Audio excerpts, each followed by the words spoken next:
दा पार्टनर वो चवल इंसान किरलू तो थान के हरकत ही वो समय की थी उन्हें साकू अंदर बंद करके बाहर ताला ला के निकल गए सारे ना इतना रोटी दा प्रोग्राम ना पानी दा प्रोग्राम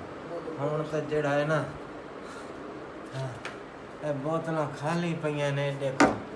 हुण तो बस ना मरते पे पक्का जड़ा और तती हवा सटेंदा पिया है नाम वाला किलो ए किलो तो मारवा ना करे तेरी डाली दे खावा कोई वो सभी हरकत ना करी नहीं समझेंदा यार ये बर्बाद कर छड़िया साकू और पता नहीं वो बंदे गिनन गए हैं या पुलिस गिनन गए ने साकू काई नहीं पता ओ बाबा ओ मेरे को लगदे ओ ट्रक गिनन गए नहीं दा सामान लोड कर है ये ना